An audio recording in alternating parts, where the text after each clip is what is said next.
The retractable storage box is installed under the screen. Before installation, adjust the buckles on both sides back to the most edge position. The central control position is pushed up. Just align the radian position. One hand down, one hand up. The buckles on both sides are pushed out, fixed in the hollow position to complete. Installation. Installation. Finish a firm fit without shaking. After the screen, etc. storage box installation. Delivery iron sheet installation, paste and fix, etc.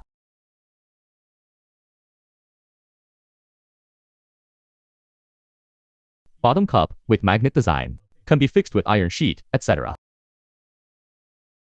You can install etc. before installation. Tear off the iron sheet adhesive, just stick etc. directly.